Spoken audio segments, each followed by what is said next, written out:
ছাত্ৰ ছাত্ৰীসকল, আজি আমি তোমালোকৰ অসমীয়া পাঠ্যপুথিৰ পাঠ নং 3 ৰূপৰ জ্যোতিপ্ৰসাদ আগৰৱালা নামৰ পাঠটি পঢ়ি অহা আমি আৰম্ভ কৰোঁ। এতিয়া প্ৰথমতে তোমালোকে লেচনটো উলিয়াই লোৱা আৰু উলিয়াই লৈ তোমালোকে দেখিবা এনেধৰণে ৰূপৰ জ্যোতিপ্ৰসাদ আগৰৱালাদেৱৰ এখন ছবি এনেকৈ আঁকি দিয়া আছে আৰু এইফালে তেওঁ এটি গীত দিয়া আছে। এই গীতটি কি?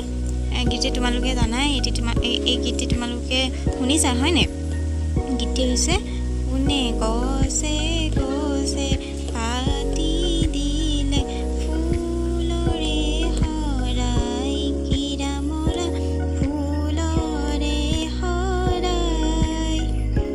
মই ইমান ভালদৰে সুৰ দিব জনা নাই, তোমালোকে এই গীতটি তেনেদৰে গাবলৈ চেষ্টা কৰিবাচোন।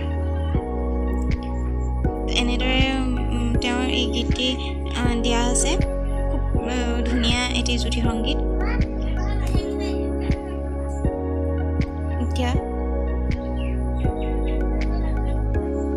এতিয়া এই গীতটি বাৰু কোনে ৰচনা কৰিছিলে জানানে?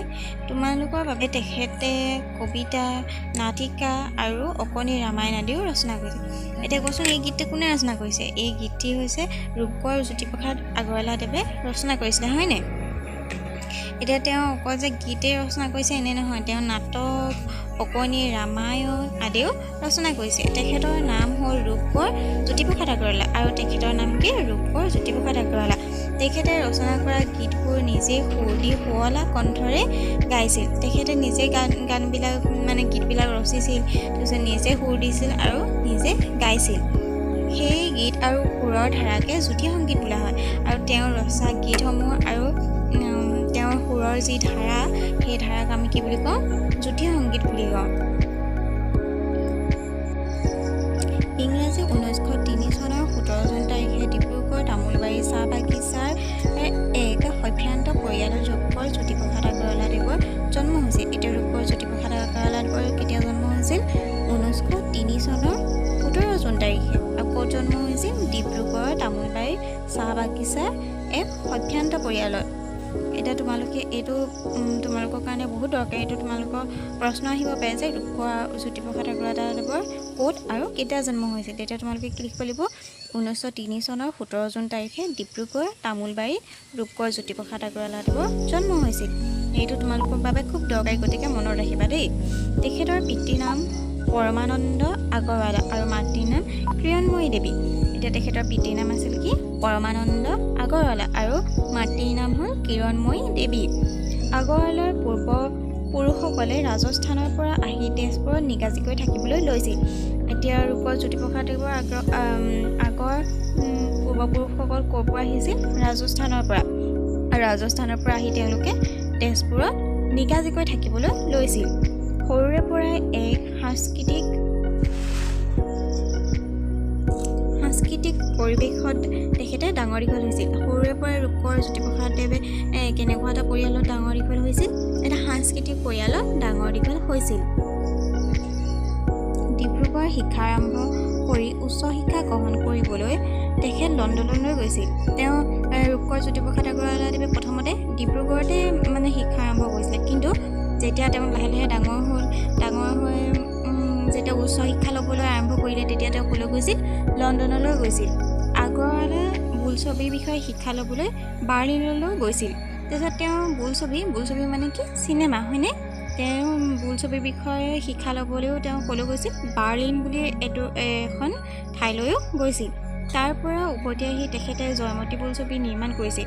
তাৰপিছত বাৰ্লিনৰ পৰা উভতি আহি তেখেতে কি ছবি নিৰ্মাণ কৰিছিল? জয়মতী নামৰ এখন ছবি নিৰ্মাণ কৰিছিল। জয়মতী হ'ল প্ৰথম অসমীয়া বোলছবি। এতিয়া জয়মতীখন কি? জয়মতীখন হৈছে প্ৰথম অসমীয়া বোলছবি। জ্যোতিপ্ৰসাদ আগৰৱালাই ভাৰতৰ স্বাধীনতা আন্দোলনতো সক্ৰিয় অংশগ্ৰহণ কৰিছিল। সেইবাবে তেখেতে কাৰাবাসো খাটিবলগীয়া হৈছিল। এতিয়া আমাৰ ভাৰত আগতে স্বাধীন দেশ নাছিল হয়নে? ভাৰত আগতে মোগল বা ইংৰাজসকলৰ অধীনত আছিল। তাৰপিছতে যেতিয়া স্বাধীনতা আন্দোলন হৈছিল, সেই আন্দোলনত ৰূপৰ জ্যোতিপ্ৰসাদ আগৰৱালাদেৱে সক্ৰিয়ভাৱে অংশগ্ৰহণ কৰিছিল আৰু তেওঁ যে আন্দোলনত ভাগ লৈছিল, তাৰ বাবে তেওঁ কাৰাবাস জেল খাটিবলগীয়াও হৈছিল। তেখেতে বহুতো দেশপ্ৰেমমূলক গীত আৰু নাটক ৰচনা কৰিছিল। এতিয়া দেশখন যিহেতু তেওঁ বহুত ভাল পাইছিল সেইকাৰণে তেওঁ কেনেকুৱা গীত আৰু নাটক ৰচনা কৰিছিল? দেশপ্ৰেমমূলক গীত আৰু নাটক ৰচনা কৰিছিল। 14 বছৰ বয়সতে তেখেতে ৰচনা কৰা নাট হ'ল শোণিতকৈ, আৰু তেওঁ 14 বছৰ বয়সতে এখন নাট ৰচনা কৰিছে আৰু সেইখনৰ নাম হৈছে শোণিতকৈ। অসমীয়া সংস্কৃতিৰ ন ৰূপ দিয়াৰ বাবে জ্যোতিপ্ৰসাদ আগৰৱালাক ৰূপকোঁৱৰ আখ্যাৰে বিভূষিত কৰা হয়।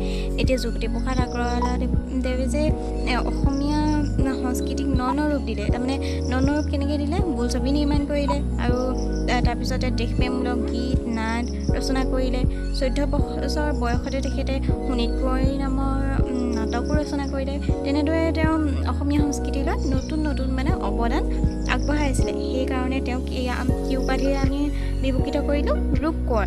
এতিয়া জ্যোতিপ্ৰসাদ আগৰৱালাদেৱক সেইকাৰণে আমি ৰূপকোঁৱৰ জ্যোতিপ্ৰসাদ আগৰৱালা বুলি জানো, হয়নে? 1951 চনৰ 17 জানুৱাৰী আগৰৱালাৰ দেহাৱসান ঘটে। এতিয়া 1951 চনৰ 17 জানুৱাৰীৰ দিনাখন তেওঁৰ মৃত্যু হয়। জাতীয় জীৱনলৈ আগবঢ়োৱা অৱদানৰ বাবে তেখেতৰ মৃত্যুৰ দিনটো শিল্পী দিৱস হিচাপে উদযাপন কৰা হয়। এতিয়া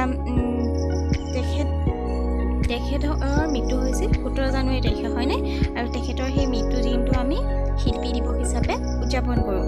আৰু কিহৰ কাৰণে শিল্পী দিৱস হিচাপে উদযাপন কৰোঁ? যে তেখেতে অসমীয়া যি জাতীয় জীৱন, সেই জাতীয় জীৱনলৈ তেওঁ মানে বহুতো অৱদান আগবঢ়াই থৈ গৈছে, হয়নে? আৰু সেইবাবে তেখেতৰ সেই অৱদানৰ প্ৰতি আমি সন্মান জনাই তেখেতৰ মৃত্যুৰ দিনটো আমি শিল্পী দিৱস হিচাপে উদযাপন কৰোঁ। এতিয়া তোমালোকে জ্যোতিপ্ৰসাদ আগৰৱালাদেৱৰ বিষয়ে বহুতখিনি জানিব পাৰিলা, হয়নে? যে তেওঁ প্ৰথমতে ক'ত জন্ম হৈছিল, তেখেতৰ পিতৃৰ নাম কি আছিল আদি তোমালোকে বহুতখিনি তথ্য জানিব পাৰিলা। এতিয়া আমি ইয়াৰ পিছত পৰৱৰ্তী সময়ত আমি ইয়াৰ প্ৰশ্ন উত্তৰখিনি আলোচনা কৰিবলৈ চেষ্টা কৰিম। আজিলৈ আহিছোঁ, ধন্যবাদ।